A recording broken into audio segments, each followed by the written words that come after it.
Hello and welcome to my YouTube channel. तो आज हम डिस्कस करने जा रहे हैं ग्रॉस डोमेस्टिक प्रोडक्ट जीडीपी।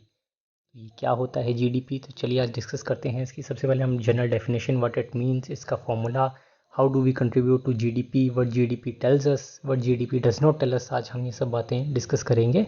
तो चलिए शुरू करते हैं। तो इसकी जनरल डेफिनेशन की बात करूं तो वो है, it is a total market value of all finished goods and services produced with in a countries border in a specific time period. तो मतलब ये है कि कंट्री जितना प्रोड्यूस करती है गुड्स, सामान, सर्विसेज एक विद इन अपनी जोग्राफिकल जो उसका बॉर्डर है उसके अंदर और एक स्पेसिफिक टाइम पीरियड के अंदर, यानी वो स्पेसिफिक टाइम पीरियड है आपका फाइनेंशियल ईयर जो कि अप्रैल टू मार्च होता है। तो उस दौरान की कितनी प्रोडक्शन हुई है आपकी गुड्स और सर्विसेज की, तो वो बताता है आपका जीडीपी। ठीक है, तो आप कह सकते हो कि जो जीडीपी हमारा है वो है geographically bound plus time bound. Geographically bound यानी कंट्रीज बॉर्डर, और टाइम बाउंड यानी आपका एक फाइनेंशियल ईयर।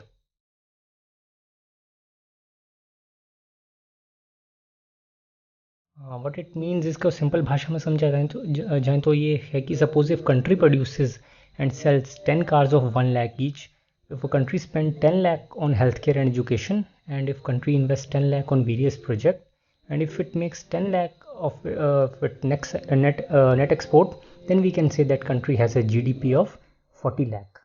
इसको पूरे को अगर आप टोटल करेंगे तो 40 आएगा। तो कैसे आएगा आप देख सकते हैं, एक सिंपल भाषा में इसको समझाया गया है इसमें। फॉर्मूले की बात करूँ जीडीपी का तो वो है सी प्लस जी प्लस आई प्लस एन एक्स।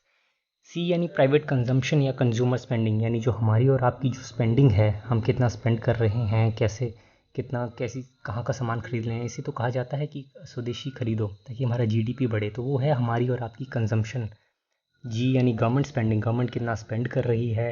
आई यानी कैपिटल इन्वेस्टेड, यानी जो वेरियस प्रोजेक्ट्स जो हैं हमारे यहाँ पे, जो वो कितना गवर्नमेंट उन पे आपकी प्राइवेट कंपनी जो इन्वेस्ट कर रही है अलग अलग प्रोजेक्ट पे। एन एक्स यानी नेट एक्सपोर्ट, यानी हमारा एक्सपोर्ट कितना है। लाइक मैं अगर चाइना की बात करूँ, चाइना में जो नेट एक्सपोर्ट है वो काफ़ी ज़्यादा है, इसीलिए उनका जीडीपी ज़्यादा है। यानी एन एक्स फैक्टर जो है वो चाइना का बहुत ज़्यादा है, इसलिए उनका जीडीपी बहुत ही ज़्यादा है।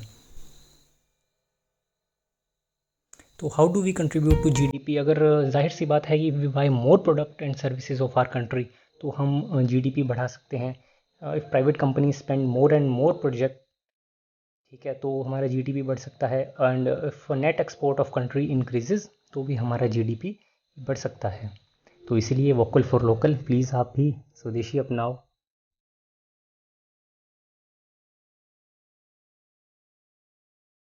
तो what does GDP tell us? It reflects the level of economic growth of country, कि कंट्री कितना ग्रोथ कर रही है इकोनॉमिक वाइज, वो देखा जा सकता है जीडीपी कैलकुलेट करके। It show countries position in terms of economy, कि कंट्री कहाँ कितना लाइक करती है, क्या उसका रैंक है in term of economy. GDP also tells countries position in term of economy. What GDP does not tell us, वो है कि GDP does not tell us the quality of life and standard of living.